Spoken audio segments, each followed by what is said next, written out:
Te invito en esta mañana a que tú abras tus Biblias en el libro de Primera de Timoteo capítulo 6. Primera de Timoteo capítulo 6. Y en el día de hoy vamos a dar comienzo a una nueva serie que se titula Don Dinero. Don Dinero. Alguien me preguntó hace unos días, pastor, ¿por qué este título de Don Dinero? Bueno, es decir, como que parece muy irrespetuoso. En realidad, la mayoría de nosotros tratamos el dinero con esa característica. Lo cuidamos. No dejamos que se caiga al piso. No porque se eche a perder, sino porque otro se lo va a coger. No lo dejamos regado por ahí. Y encima de eso, pues, tratamos de que no se nos vaya lo más posible. Es decir, en algunas ocasiones tratamos el dinero quizás como deberíamos tratar a otras personas. Por eso es que hemos titulado esta enseñanza o esta serie en esta ocasión Don Dinero, y esta es la parte número 1 en esta mañana. Vamos a hablar sobre dinero durante unas cuantas semanas, no sé si serán 2 o 3 o 4 semanas, de acuerdo a cómo nos vayamos desarrollando y viendo qué tanto podemos adelantar en este estudio bíblico. Ahora, es importante que nosotros hablemos de dinero. Y a lo mejor algunos de ustedes ya se empiezan a asustar y a decir, oye, el pastor va a hablar del diezmo. No, en esta ocasión vamos a hablar en alguna ocasión de diezmo, pero vamos a hablar de dinero. La Biblia cuando habla de dinero no solamente se refiere al diezmo. El gran problema de muchos creyentes con el diezmo es precisamente que no entienden cómo manejar el asunto del diezmo, del dinero en la vida de la persona. Quiero decir también de que cuando hablamos de dinero no es solamente del billete ese que tú ves allí, de los biles de 1, de 5, de 10, 20 dólares o de 100 quizás. Cuando hablamos de dinero, todo se convierte en dinero. Esta botellita de agua es dinero, porque tiene un valor y nos costó, tuvimos que pagar por ella. La ropa que traemos, la casa donde vivimos, el carro, todas las cosas, todos los bienes materiales, la representación de eso es el dinero, porque lo obtuvimos a través de dinero generalmente. Algunas cosas quizás las obtuvimos regaladas o donadas, u otros que quizás, sin ofender a nadie, viven del gobierno. Pero esa no es la enseñanza bíblica. De todo esto vamos a hablar cuando hablamos sobre dinero. Y don dinero es necesario y es agradable también. Y algunos piensan quizás que sea pecado. Curioso, los que generalmente piensan que el dinero es pecado o tener dinero es pecado, son los que menos sueltan en la plata. ¿Tú sabías eso? Esos son los más agarrados que generalmente. Piensan que es pecado, pero les gusta el pecado y no lo dejan ir. La Biblia contiene más de 2.350 versículos que tratan sobre el dinero y posesiones. 2.350 versículos. Jesús enseñó más acerca del dinero que acerca de la salvación y del cielo, las dos cosas juntas. Si tú combinas el tema del cielo y de la salvación y lo juntas, y lo comparas con el tema del dinero, Jesús habló más de dinero y de cosas materiales que de salvación y cielo. Y muchos dicen, ¿cómo es posible? ¿Cómo lo sabemos? Número uno, bueno, por el estudio cuidadoso que hemos hecho de la palabra y descubrimos esto. Pero en segunda, nos vamos a dar cuenta también de que esto nos muestra a nosotros de que el dinero era algo importante para Jesús. No importante para obtenerlo, atención. El tema del dinero era importante para Jesús porque el dinero siempre ha sido el enemigo número 1 de Jesús. La mayoría de nosotros que tenemos problemas de carácter espiritual generalmente empieza por cuestiones materiales. No en todos los casos, pero la mayoría de las veces sí. La mayoría de los matrimonios, por ejemplo, que se han divorciado, tienen las razones de divorcio generalmente son 2. La primera es la económica, y la segunda es cuestiones sexuales. Pero la que más afecta es la económica. Cuando hablamos con personas que han tenido problemas matrimoniales serios, vamos a darnos cuenta de que muchos de ellos han sufrido de problemas económicos en el hogar. Y los problemas económicos entre los esposos crea fricción. Y la gente se pelea. Y hay veces que no se entienden correctamente. Y entonces crea un malestar que empieza a corromper la relación del matrimonio. Es importante que podamos hablar acerca del dinero. Y lo vamos a hacer a través de las próximas semanas en diferentes aspectos. Vamos a ver cuáles son las recomendaciones que nos da la Biblia acerca de cómo manejar nuestro dinero, de cómo ganarlo, de cómo invertirlo, de cómo disfrutarlo y de cómo compartirlo con otras personas, que es parte de lo que vamos a ver en esta semana. Primera de Timoteo capítulo 6, dice allí, comenzando en el versículo 3, Primera de Timoteo 6, comenzando en el versículo 3, dice: si alguno enseña falsa doctrina, apartándose de la sana enseñanza de nuestro Señor Jesucristo y de la doctrina que se ciñe a la verdadera religión, es un obstinado que nada entiende.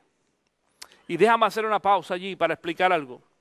Hay una palabra que aparece, yo estoy usando en esta ocasión, leyendo de la Nueva Versión Internacional.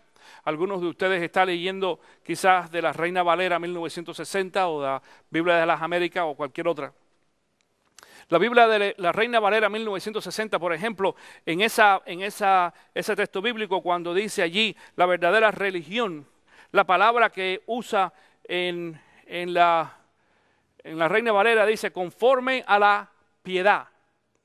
La piedad significa, para muchas personas equivocadamente piensan de que la palabra piedad o ser piadoso significa ser bondadoso y compartir con los demás. En parte sí, pero ese no es el significado bíblico. La palabra piedad significa, de acuerdo a la Biblia, una relación espiritual con Dios.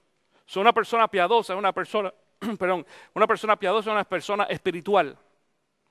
La piedad es espiritualidad.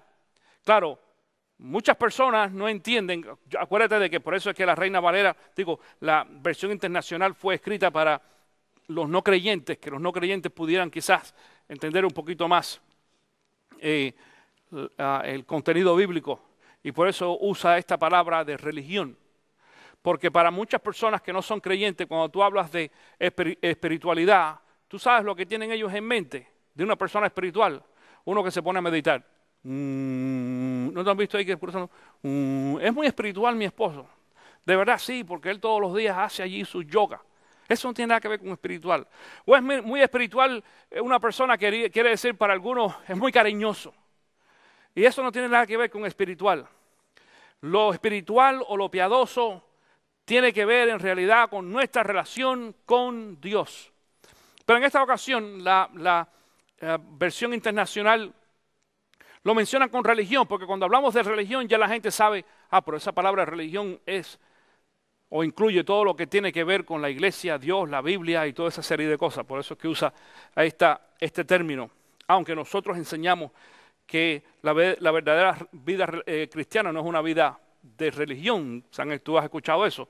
No es una religión, sino una relación con Cristo. Es cierto, pero de todas maneras el significado o el uso de este término de religión no es incorrecto, es correcto. Y dice entonces el versículo, el resto del versículo 4, ese tal padece del afán enfermizo de provocar discusiones inútiles que generan envidias, discordias, insultos, suspicacia y altercados entre personas de mente depravada, carentes de la verdad. Este es de los que piensa que la religión o la piedad es un medio de obtener ganancias.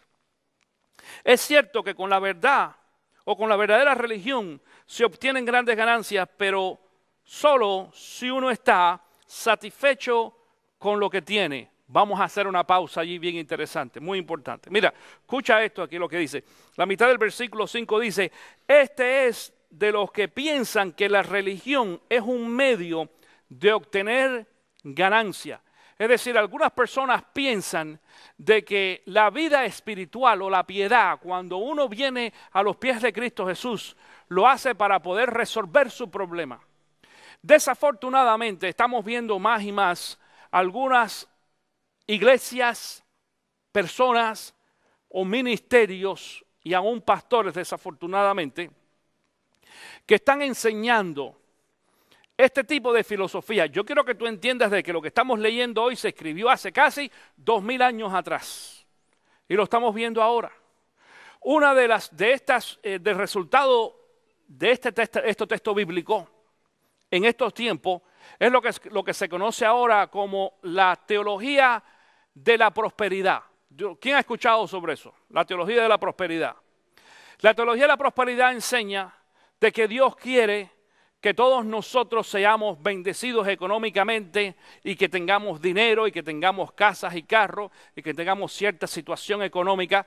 Y si tú no has sido bendecido económicamente por Dios, quiere decir de que tú estás en pecado o estás bajo alguna maldición. Y en muchas ocasiones se mezcla esto con lo llamado la maldición generacional. Es cierto que la Biblia habla de las maldiciones generacionales, pero la Biblia también dice de que Cristo Jesús nos ha librado a nosotros de las maldiciones. Entonces no nos tenemos que preocupar de eso. No eso de que después que yo soy cristiano ahora tengo una maldición porque mi papá o mi abuelo o mi tatarabuelo, y entonces esa maldición ha llegado hasta mí. No, porque el Antiguo Testamento dice que algunas de las maldiciones van a llegar hasta la tercera generación. Es cierto, dice allí, pero todo eso cambió después que Cristo Jesús vino, dice la palabra claramente. Entonces ya nosotros no estamos bajo maldiciones, estamos simplemente bajo situaciones regulares que todo el mundo tiene, cristianos y no cristianos, cuando nos referimos a la situación económica. Pudiéramos hablar de enfermedades, pudiéramos hablar de otras cosas más, pero estamos hablando ahora de dinero. Entonces algunas iglesias predican y enseñan de que si tú quieres resolver tu problema económico, tú tienes que entregar tu vida a Cristo Jesús. Eso es una falsedad. Cuando uno se hace cristiano, los problemas económicos no desaparecen. En muchas ocasiones se hacen peores. ¿Por qué? Porque el diablo ahora tiene una buena razón para pelear en contra tuya. Yo creo que tú entiendas esto. Cuando nosotros no éramos creyentes, pertenecíamos ¿a quién? Al mundo, a Satanás. Ahora que somos cristianos, entonces pertenecemos a Dios. Satanás ha perdido uno de su equipo y él tiene que hacer todo lo posible para tratar de recobrarlo otra vez. En muchas ocasiones lo logra. ¿Cómo se llama? Parábola del sembrador, Jesús habla de eso. No porque la persona llega a la iglesia y vaya, levanta la mano y diga, quiere decir que es salvo.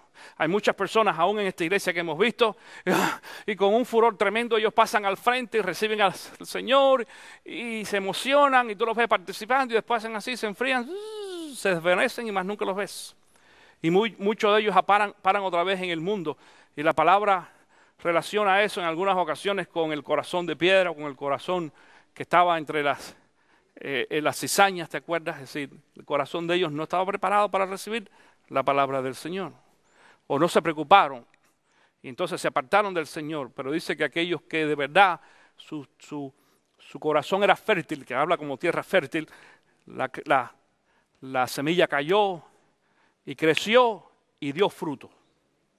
Entonces nos damos cuenta de que cuando nos referimos a recibir a Cristo, hay una diferencia entre recibir a Cristo porque yo quiero ser perdonado de mis pecados y ser salvo e ir al cielo a la presencia de Dios, a cuando yo quiero recibir a Cristo simplemente para resolver mi problema, para recibir una bendición económica y para que Dios me pague los gastos o las deudas que tengo o cosas así.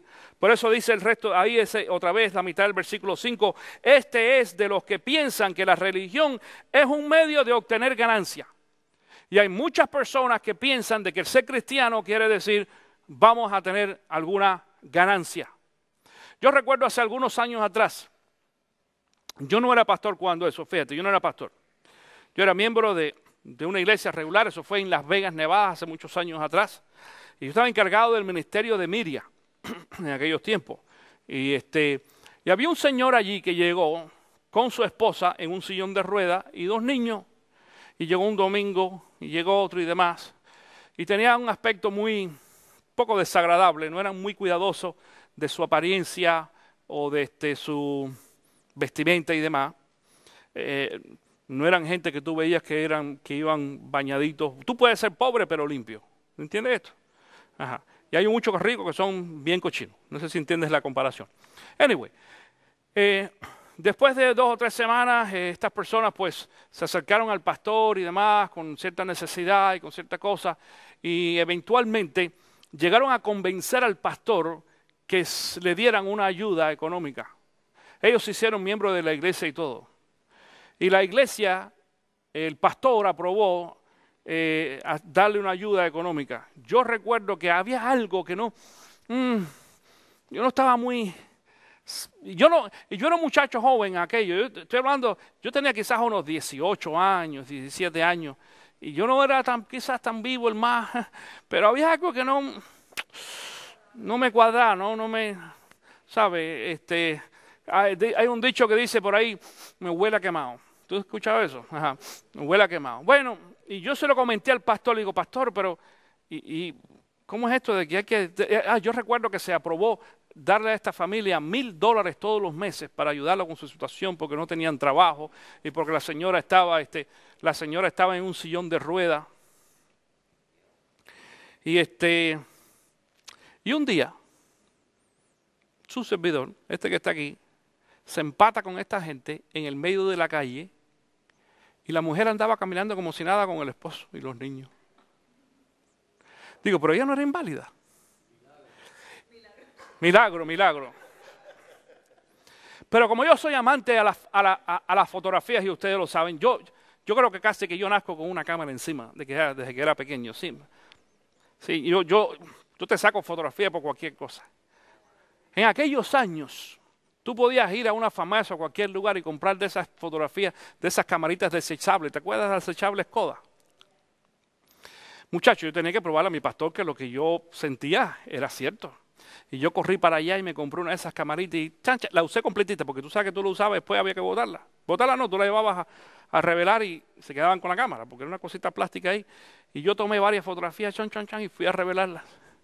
Y fui otra vez a hablar con el pastor. Pastor, mire, ¿usted no cree que hace falta reconciliación? ¡No! Y él se puso bravo conmigo, se molestó en esa conversación porque él pensaba de que quizás yo no tenía un amor, un corazón misericordioso con esta familia. Y dije, bueno, déjeme enseñarle algo y le enseñé las fotografías de aquellas personas y aquella mujer caminando como si nada con los niños y aquel hombre casi se muere cuando yo le mostré la fotografía. Y bueno, para hacer el cuento corto, ya ustedes saben lo que pasó, aquello fue como la fiesta del guatado, decimos, porque allí se acabó todo y la gente no regresó más a la iglesia después que se les enseñó la fotografía, porque fueron a la iglesia ahí en su sillón de rueda otra vez y el esposo la llevaba en el sillón de rueda le ponía una manta por encima por los pies y tú la veías así, una cara así de monga tremenda y daba una lástima. Y después nos enteramos de que ellos eran miembros de varias iglesias y que recibían ayuda de varias iglesias, no solamente de la iglesia que nosotros éramos miembros en aquel tiempo. Yo le dije al pastor, ya tenía la fotografía para que le mande, haga copia y mande a hacer unas cuantas iglesias para que sepan lo que es. Digo esto porque en algunas ocasiones hay personas, y tenemos que estar vivos. Mi querido hermano, nosotros somos los responsables de defender la iglesia de Cristo Jesús. Y yo como pastor principalmente. En muchas ocasiones tenemos que defender a la iglesia de aquellos que vienen de afuera a tratar de robar en la iglesia y como dice aquí, que piensan que la religión es un medio de obtener ganancias. Hay muchos que lo piensan. No hay ningún problema que la iglesia pueda ayudar a un hermano, y nosotros lo hemos hecho aquí anteriormente, entre todos nosotros, no del fondo de la iglesia, de nosotros, de eso vamos a hablar un poco más adelante. No hay ningún problema, cuando un hermano está en necesidad, nosotros ayudamos, y para eso somos la iglesia, y por eso somos una familia en Cristo Jesús. Pero cuando tú ves de que la gente se quiere recostar, ya tenemos un problema. Yo soy de los que creo que el gran problema del gobierno de los Estados Unidos es la deficiencia en el seguro social. El otro día estábamos viendo en la televisión uno de estos programas que usan de Dr. Judy y People's Court y eso demás. Unos jovencitos allí metiéndole un su a otro joven, y los dos se metían un su uno a otro, y ninguno de los dos trabajaba, y los dos vivían del gobierno, y la jueza dijo, pero ¿cómo es posible que ustedes tan jóvenes que están y todo lo demás estén viviendo del gobierno y no trabajen? Déjeme decirle, quiero decir esto con pena. Yo estoy haciendo ahora un trabajo de una contrata con una empresa, no, por cuestiones éticas no puedo decir nombres ni demás, pero por mis manos pasan muchos documentos y casos de personas deshabilitadas Y esta semana pasada me quedé asombradísimo. Es más, uno de los compañeros allí compartía conmigo. ¿Qué te has dado cuenta ahí? Digo, wow. La mayoría de las personas, lo digo con pena en esta mañana, la mayoría de las personas deshabilitadas son hispanos. La mayoría. El segundo grupo son afroamericanos. ¿Cómo lo saben? Por los nombres. Por los nombres. Si tú me saques con Juan Pérez, ni modo que sea americano o de otro país o chino.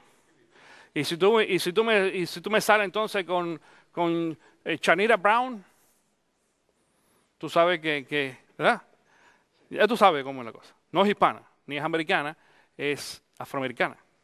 Claro, si me sale entonces con un número eso, Gafar Haramiri, entonces tiene que ser árabe.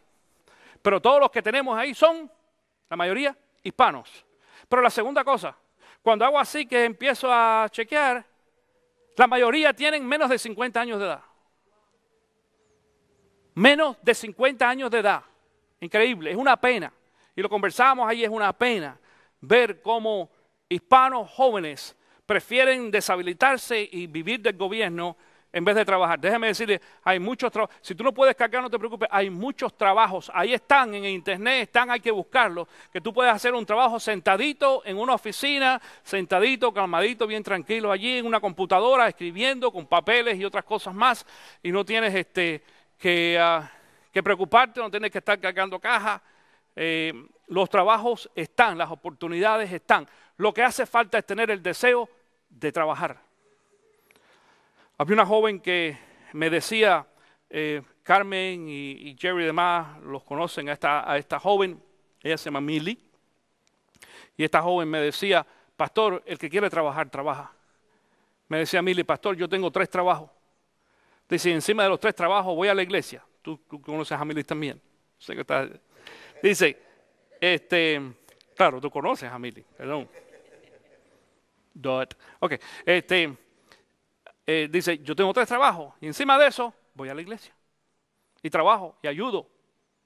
Y me decía Millie, el que quiere trabajar, trabaja. Hay oportunidades. Y si no hay una oportunidad afuera, tienes la oportunidad de irte y te compras allí una escobita y un recogedor y un mapo y un cubo y vas a tocar la puerta a la gente y vas a ver un montón de personas que necesitan gente que vaya y le limpie su casa. O oficina o otras cosas más. Es decir, por poner un ejemplo, digo esto pero porque en realidad en muchas ocasiones es más fácil buscar la forma de que quizás la religión o la iglesia me resuelva mi problema económico. Y hay mucha gente que se acerca a la iglesia. Y no es ningún problema que la gente venga con un problema material y nosotros compartimos el evangelio con ellos y la persona se salva. Pero hay veces que nos damos cuenta de que hay personas que vienen y nosotros compartimos la palabra con ellos y nosotros compartimos a Cristo y los ayudamos económicamente y después hacen así y se pierden y se van. Y fue Jesucristo mismo quien dijo, no le eches las perlas a los puercos. Mucha gente no entiende ese texto bíblico. Lo que quiere decir Jesús en eso dice, no inviertas tu tiempo con gente que no va a agradecer lo que tú estás haciendo. No regales algo que la gente no valora. En una ocasión yo le regalé a un pastor que estuvo en mi casa y yo estaba trabajando en la computadora y dice, ¿y si yo tuviera una computadora? ¿No tienes una? Dice, no, yo no tengo el dinero. Okay. Y yo fui y le regalé un laptop, le regalé una computadora. Le regalé no solamente el laptop, le regalé el remote. Le puse PowerPoint con un remote, le monté los programas, todo eso. Y un día fui a visitarlo a su casa. Y cuando llego a su casa, me doy cuenta, encuentro a los 2 niñitos de él jugando en el piso con el laptop. Y el laptop era la caja registradora porque ellos habían montado una tiendita. Entonces el laptop era la caja registradora. Chin, chin, chin. Y yo dije, pero esa no fue la computadora que yo te regalé. Yo se las debo a ellos para que jueguen. Digo, pero no, tú no me habías dicho que tú no tenías computadora y te gustaba tener una. Sí, pero la verdad es que eso está muy difícil de aprender. Y yo mejor se las di a ellos para jugar. Y me acordé de ese texto bíblico. No le eches perlas a los puercos. Hay otros que a lo mejor hubieran cogido esa computadora y han dicho, Dios mío, gracias porque tengo una computadora, y se ponen a aprender cómo usarla y escribir y hacer sus cosas. Desafortunadamente, cuando hablamos de dinero, te das cuenta que dinero no es solamente diezmo en la iglesia. Cuando hablamos del el tema del dinero en la iglesia y en la vida cristiana es mucho más amplio que eso. En muchas ocasiones hay gente que no quiere hablar de esto porque el dinero es pecado, las cosas materiales son pecadas. No, la Biblia habla de eso y tenemos que hablarlo y tenemos que enseñar al pueblo. Porque cómo nosotros manejamos la finanza en nuestra vida cristiana habla de nuestra relación con Dios. Habla de qué tan serio he tomado yo el sacrificio aún que Dios o que Jesús ha hecho por mí. Porque quiero que sepas algo. Nosotros los cristianos somos sostenidos diariamente por la gracia de Dios. Si tenemos vida es por Dios, y si tenemos casa es por Dios, y tenemos... Porque mucha gente dice, no, pero mi trabajo, chacho, yo me busco las cosas yo mismo. ¿Así? ¿Y quién te da la salud? ¿Y quién te da la vida para que te levantes por la mañana para ir a trabajar? ¿De dónde tú crees que salió eso? ¿Tú crees que tú lo que tienes es una batería Duracell ahí atrás que la gente te lo cambia ahí?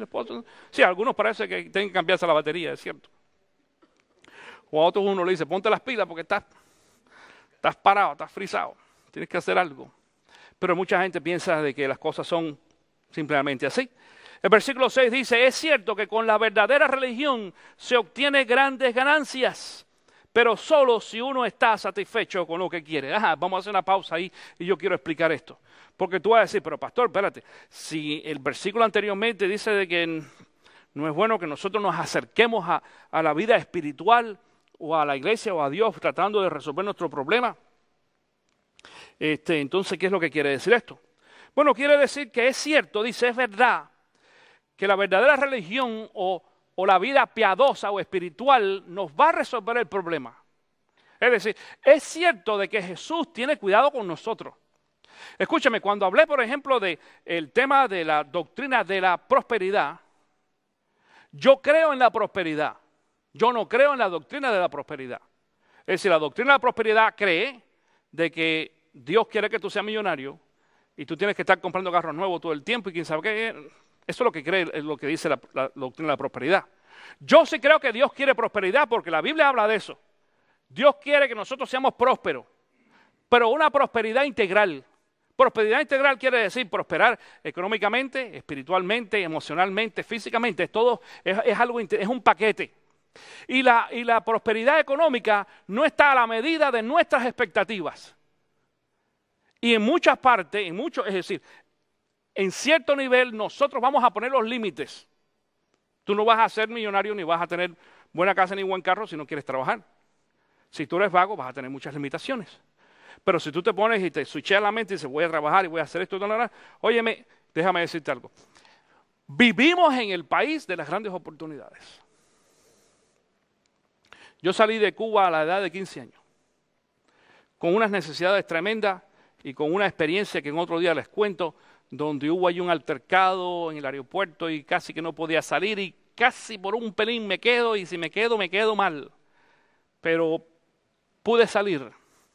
Y yo recuerdo cuando yo me monté en el avión y me tocó ir sentado adelante detrás de la cabina de los pilotos, en un asientito chiquitito ahí que me sacaron, ¡tum! Yo iba mirando así por esta esquina, por este lado, y cuando el avión salió, iba levantando vuelo, yo veía por la esquinita así del vidrio, el cristalito más pequeñito de al lado, por encima del hombro del copiloto, fíjate, porque estaba copiloto, piloto, copiloto y el ingeniero de vuelo aquí sentado al lado mío a la derecha. Yo iba sentado de este lado y yo miraba así por la mano derecha y el avión se inclinó un poco así mientras se iba levantando y yo veía las luces del aeropuerto de La Habana en Cuba. Estoy hablando en el año 78. Y cuando aquel avión así se levantó y yo veía así, yo dije, ahora sí nos vamos. El número uno, ¿no? Porque eso uno no lo cree hasta que uno... Pero me acuerdo que cuando yo empecé a ver esa imagen dije, si yo he logrado, yo tenía 15 años, si yo he logrado salir de Cuba, que en aquellos años estoy hablando de lo más difícil que era para salir de mi país. Si yo he logrado salir de Cuba, no hay nada que yo no pueda lograr entonces. Eso lo pensé, yo me acuerdo, tenía 15 años y siempre se me ha quedado aquí. Y cada vez que tengo un problema, cada vez que tengo una situación difícil, económicamente hablando, escucha esto, siempre me acuerdo de eso y dije, no, si yo la dejé salir y Dios me sacó, entonces para mí no hay límites. Hay un dicho que dice, el límite es el cielo. Entonces, mucho de nuestro desarrollo y crecimiento financiero está en nuestras manos. Dios nos pone a nosotros todo a nuestro alrededor, pero tenemos que trabajar y tenemos que buscarnos la papa. No podemos, hay muchos que esperan que las cosas caigan del cielo. Entonces, es cierto de que cuando ahora nosotros venimos a los pies de Cristo Jesús, Cristo hace un compromiso con nosotros. Te lo voy a probar ahorita. Hace un compromiso con nosotros. Porque ahora nosotros no solamente somos criatura de Dios, ahora somos hijos de Dios. La mayoría de las personas creen la mayoría de las personas creen que todos somos hijos de Dios. La Biblia no enseña eso. La Biblia nos enseña de que nosotros todos somos criatura de Dios, pero somos hijos de Dios solamente cuando recibimos a Cristo Jesús. Por eso dice la Biblia de que ahora somos hijos de Dios por adopción espiritual. Esta es la enseñanza bíblica. Pero ahora que nosotros somos entonces hijos de Dios, Dios se compromete a sostenernos. Pasa lo mismo con nuestros hijos. Tú no tienes ninguna responsabilidad con los vecinos ni con los amiguitos de tus hijos, pero tú tienes una responsabilidad con tus hijos. Tú no tienes que comprarle zapatos, ropa y comida a los vecinos, pero sí lo tienes que hacer con tus hijos. Tú no tienes que preocuparte por la educación de los niños, amiguitos de tus hijos, por tus vecinos, pero sí te tienes que preocupar por la educación de tus propios hijos. Igual hace lo mismo Dios con nosotros. Dios se compromete con nosotros en sostenernos económicamente. Y dice entonces, este versículo otra vez, es cierto que con la verdadera religión se obtienen grandes ganancias. En general, no solamente económica, y no a la medida nuestra. Quiero decirte esto, Dios no quiere que todos sean millonarios. ¿Por qué? Por la razón que sea. Una de las razones quizás sea porque nosotros quizás no estamos preparados para ser millonarios, pero en realidad hay muchos millonarios que lo son y tampoco están preparados. Tanto es así que se gastan toda la plata. Eso no podemos decir que esa es la única razón. Tiene que haber razones en las cuales nosotros no conocemos. Nosotros en mi país decimos porque a Dios le da su real gana. Más nada, punto. Él hace la decisión final. ¿Cuánto tú vas a tener? ¿Ok? Pero como quiera que sea, la vida cristiana tiene ganancia porque tenemos la protección de Dios. Y te voy a probar esto con un texto bíblico en el Antiguo Testamento. Salmos capítulo 37, versículo 25. Salmos capítulo 37, versículo 25. Dice, he sido joven y ahora soy viejo, pero nunca he visto justo en la miseria, ni que sus hijos mendiguen pan. Y esto de que soy joven, he sido joven y ahora soy viejo, lo que quiere decir es, eso es como cuando decían mis abuelitos, mira, mijito, yo he vivido muchos años más que tú. ¿Te acuerdas de eso? Eso quiere decir experiencia. Lo que está diciendo en esta ocasión el salmista es, yo llevo muchos años en esta vida y he visto muchas cosas y muchos problemas, pero dice aquí, pero nunca he visto justo en la miseria, dice la Reina Valera, nunca he visto justo desamparado, ni sus hijos que mendiguen pan o su simiente, dice la Reina Valera, su simiente que mendice, lo que quiere decir sus hijos, su descendencia. Y cuando hablamos de justo, no estamos hablando de una persona buena. La palabra justo en la Biblia quiere decir una persona que está conectada con Dios, una persona piadosa, una persona espiritual, una persona que tiene una relación personal con Dios en esta ocasión para nosotros a través de Cristo Jesús. Si tenemos una relación con Cristo y somos cristianos, tú y yo podemos padecer quizás algunas necesidades económicas como en todo el mundo. Dice, pero nunca vamos a estar en miseria y nuestros hijos no van a andar mendigando pan. Y si el caso es de que tú dices, pero pastor, yo vivo en miseria, entonces déjame decirte algo en esta mañana. Haz una pausa allí y analiza un poquito cómo es tu relación con Cristo Jesús. Porque esto es una promesa bíblica. Y si tú tienes un problema económico más grave que lo que quizás pudiéramos pensar, algo está pasando contigo en esta mañana. Y dice el resto del texto en 1 Timoteo capítulo 6, la mitad del versículo dice, pero solo si uno está satisfecho con lo que tiene. Y lo voy a leer otra vez, el versículo 6, estamos de vuelta a 2 Timoteo 6. 6.3 o 6.6 en este caso, 6.6. Es cierto que con la verdadera religión se obtiene grandes ganancias, pero solo si uno está satisfecho con lo que tiene. El problema es que mucha gente no está satisfecho con lo que tienen en estos momentos. El apóstol Pablo en el libro de Filipenses capítulo 4 versículo 11 dijo: he aprendido a estar satisfecho en cualquier situación en que me encuentre. Dice otra versión: he aprendido a contentarme con lo que tengo. Lo he dicho anteriormente y lo voy a decir en esta mañana. En muchas ocasiones nosotros no disfrutamos lo que tenemos porque estamos pensando en lo que no tenemos. En muchas ocasiones no disfrutamos la casa de ahora porque estamos pensando en la casa del vecino, que nos gusta más. O la que pasamos por... Si yo pudiera vivir en esa casa. Si yo pudiera manejar aquel carro. Y entonces estamos aquí. El carro a lo mejor nuestro está mejor. La mayoría de la gente, déjame decirte una cosa. La mayoría de la gente no sabe que el carro aquel que se ve más bonito está más estartalado que el tuyo. Esa es la otra cosa. La otra cosa es de que la mayoría de los estudios económicos nos muestran a nosotros que más del 90% de la gente está viviendo una vida aparentemente de lujo y de glamour, pero están endeudados hasta aquí arriba y lo que están haciendo es alimentando el ojo de los demás.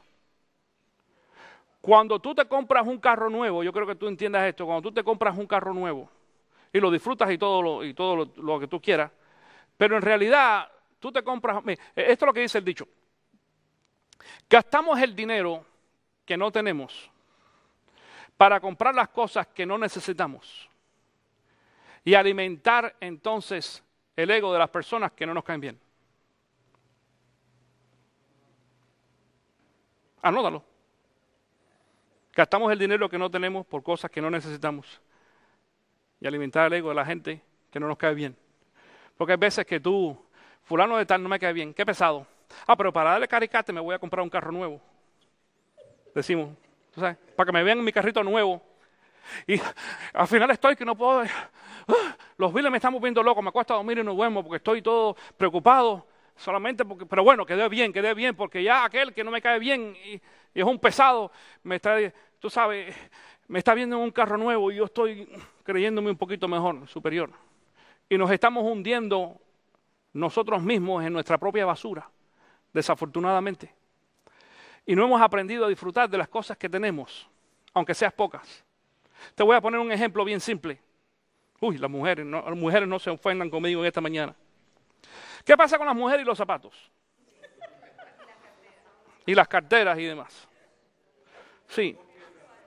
Y llegan allí de pronto delante del vestidor y a algunos hombres les pasa lo mismo y dice, no tengo que ponerme. Y tiene 4 pares de zapatos negros, 3 azules, 2 amarillos y los vestidos todos diferentes. Y en la iglesia, por eso en nuestra iglesia nosotros aquí desde que yo fundé esta iglesia, Luis y yo lo hablamos y decidimos, aquí vamos a venir casual. Tú sabes, hoy no me puse jeans de milagro, pero yo realmente vengo hasta de jeans, esa es mi costumbre. Para no venir aquí a echarle, mira la moda mía, mira lo que me compré. No, tranquilo.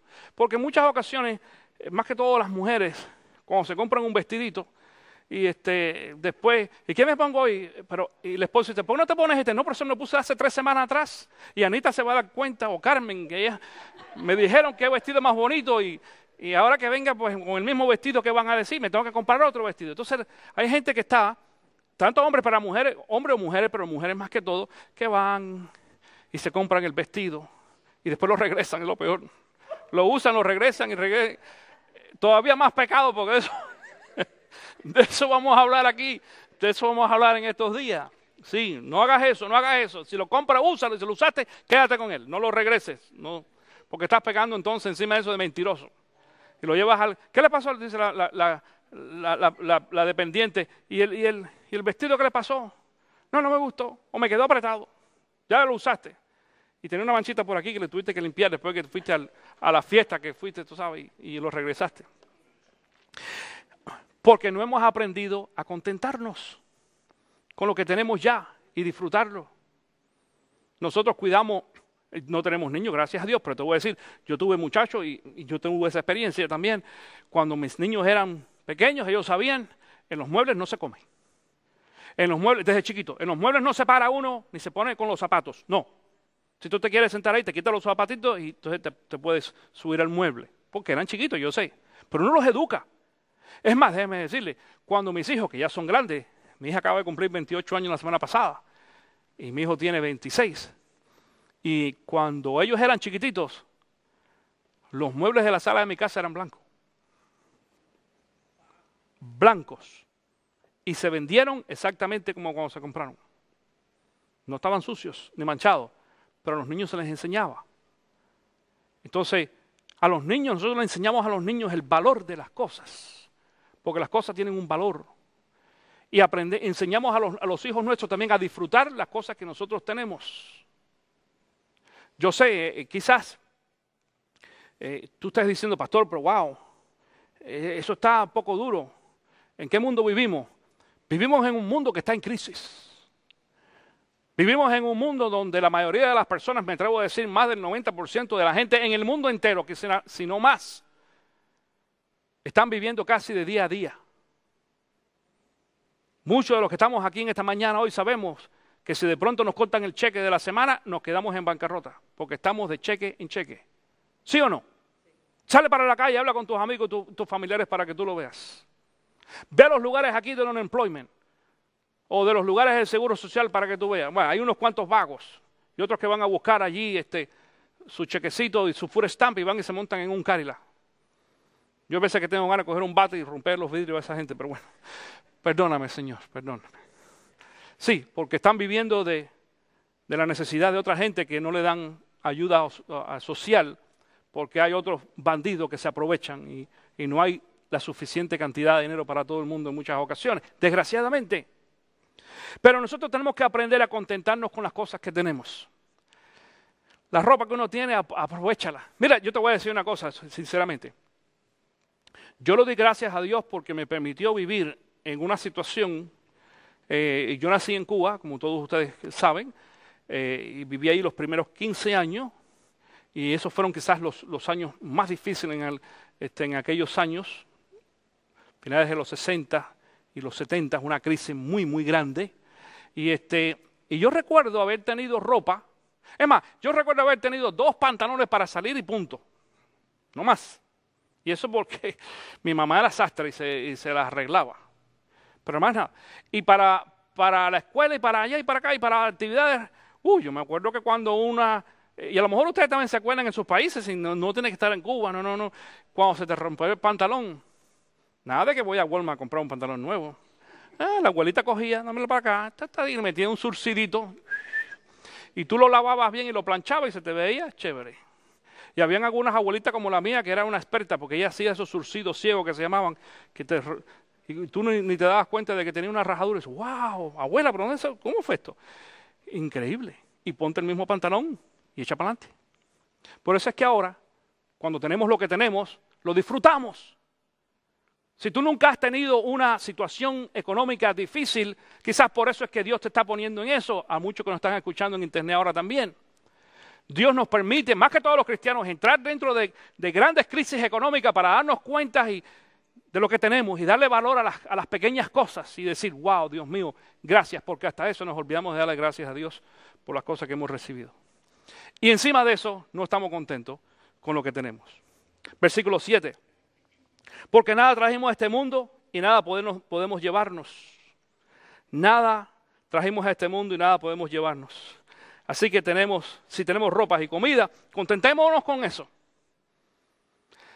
Yo voy a estar hablando, después de esta serie de Don Dinero, un poquito más adelante voy a estar hablando uno de los mensajes sobre la cuestión de la idolatría entre los cristianos.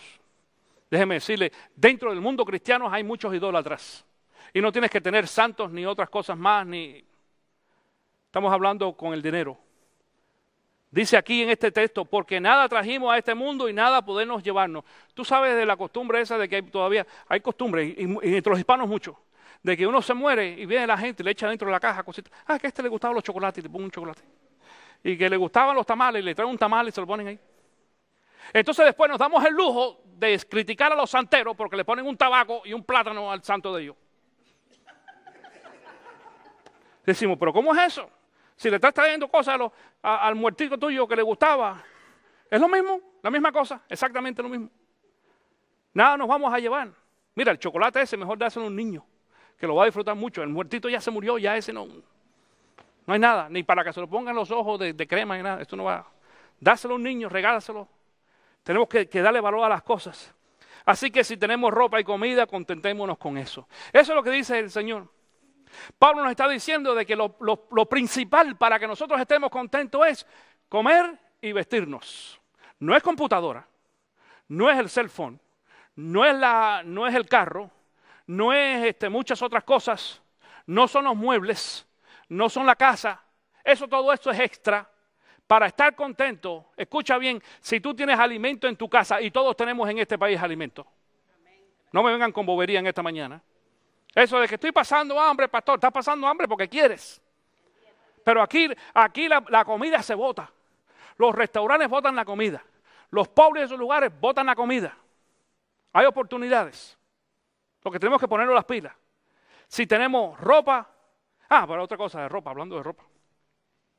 Porque hay muchos que tienen problemas de ir ahí quizás a un Goodwill y comprar un pantalón por $1. No, yo no voy a un, ¿cómo? Yo no voy a un Goodwill, yo solamente voy a Sears o JCPenney. Sí, no voy. Pues te estás comiendo un cable y te vas a tener que seguir así. Tienes un tremendísimo problema. En muchas ocasiones tenemos que reconocer de que si la situación está echada a perder, tenemos que vivir de la necesidad y de la caridad de otra persona. La semana que viene vamos a estar hablando en el libro de Filipenses de lo que habla Pablo sobre esto, porque Pablo, mira, yo creo que, acuérdate de esto, hablando otra vez del tema de esta cuestión de la teología de la prosperidad. Si la teología de la prosperidad es un tema bíblico, entonces ¿por qué Pablo, que fue el hombre que revolucionó la iglesia cristiana, pasó tanto trabajo y tanta necesidad económica? Y muchos otros también. ¿Por qué? Vamos a hablar de eso la semana que viene en el libro de Filipenses tú verás lo que Pablo nos dice. Volvemos entonces aquí a 1 Timoteo 6, dice el versículo 9, para concluir 9 y 10. Los que quieren enriquecerse caen en la tentación, di conmigo, tentación. Y se vuelven esclavos de sus muchos deseos. Estos afanes insensatos y dañinos hunden a la gente en la ruina y en la destrucción. El problema es que en este afán de dinero y de cosas, y nosotros vivimos en este mundo y esta nueva sociedad de obtener cosas, de las cosas materiales, del consumismo. Esto es una sociedad de consumo, de a ver quién tiene más, de a ver quién tiene mejor ropa y mejor carro y de dónde vivimos mejor. Y dice que esto viene a ser una tentación para muchas personas. Tentación. Versículo 10, porque el amor al dinero, di conmigo, amor al dinero. El amor al dinero es la raíz de toda clase de males. Por codiciarlo, algunos se han desviado de la fe y han causado muchísimo sinsabores, dice aquí en este texto bíblico. Dice la Reina Valera, dice, y fueron traspasados de muchos dolores. Es decir, el problema no es el dinero. El problema no es las cosas materiales. El problema no es las cosas que recibimos o que Dios nos da. El problema es cuando nosotros tenemos amor. El amor al dinero crea entonces codicia. Y el amor al dinero crea envidia en la competencia. Y uno quiere estar entonces en comparar y toda esta serie de cosas. El problema no es el dinero. El dinero no es pecado. El dinero es bueno. Las cosas materiales son buenas. Dios las hizo, dice la palabra, para que las disfrutemos. Dice que todas las cosas son buenas y las creó Dios para que nosotros las disfrutemos. El dinero lo creó Dios, lo inventó. Lo hizo el hombre, pero la idea viene de Dios y vamos a explicar después por qué, cómo es que funcionó esto, para que nosotros disfrutemos estas cosas que Dios nos ha dado a nosotros. Pero tengamos cuidado porque dice allí, algunos se han desviado de la fe y se han causado muchísimos sinsabores. Es decir, hay muchos que en alguna ocasión dicen haber sido cristianos y después se fueron al mundo simplemente atrás del dinero. Desafortunadamente pasa inclusive entre algunas personas que están en ministerio. En una ocasión me llamó un joven, no lo conocí personalmente, qué bueno, porque a lo mejor le hubiera dicho 2 o 3 cosas. Pero por teléfono me llamó, pastor, a mí me dijeron que usted está buscando un ministro de adoración y alabanza. Sí, ¿cómo que no? Sí, estamos interesados, estamos orando por esa persona. Y me dijo, bueno, pues fíjese que yo soy ministro de adoración. Está bien. Bueno, ven por acá y vamos a conocernos. Y dice, yo quiero decirle de que yo soy graduado de la escuela tal, y me dio una serie de, sí, ok, perfecto. ¿Y cuánta experiencia tienes? Ninguna. ¿Tú nunca has? Dice, no, pero ya ahí me gradué. Pero no tienes experiencia, no. ¿Nunca has trabajado en una iglesia? No. Okay. Lo primero que tienes que hacer es venir a la iglesia, conocerte, te haces miembro de la iglesia, tú sabes, vamos a... Dice, pero quiero decirle otra cosa. A mí hay que pagarme por lo menos $3,000 mensuales. Qué bueno que estaba en el teléfono. Y no lo veía más, porque si lo tengo delante físicamente, no sé. Perdóname otra vez, Señor, pero ten misericordia de él o de mí. Y le tuvo que colgar a aquel muchacho baboso, decimos. Porque hay mucha gente que aún, de la misma forma como empezó este texto bíblico, piensan que la vida cristiana y la iglesia y el ministerio es solamente para recibir beneficio económico. Y cuando no lo hay, hacen así y se fugan, se fuman, se van, se desaparecen. Por eso dice este texto bíblico que muchos de ellos han causado muchísimos sinsabores. Dice, se han causado, ellos mismos se han creado problemas, ellos mismos se han creado una situación difícil donde el dinero y las cosas materiales han venido a ser en realidad una maldición para ellos. Dios nos quiere bendecir y Dios nos quiere dar las cosas que nosotros queremos, que necesitamos y que nos gustan. Si tú no sabes, algunos de nuestros gustos se convierten en necesidades. ¿Tú lo sabías? Algunos de nuestros gustos se convierten en necesidades. Y Dios los cubre. Dios es misericordioso y es bueno. Y tiene para nosotros. Y tiene suficiente guardado. La palabra nos enseña de que todas las cosas se le pertenecen a Dios. Dios es dueño de todo. Del dinero, de las cosas materiales, de nosotros mismos. Y Él nos va a dar a cada uno de nosotros lo que nos conviene a su tiempo apropiado. Pero cuidado de que ninguno de nosotros caigamos en el amor al dinero. Si usted ha sido bendecido a través de esta enseñanza bíblica, nos gustaría saberlo.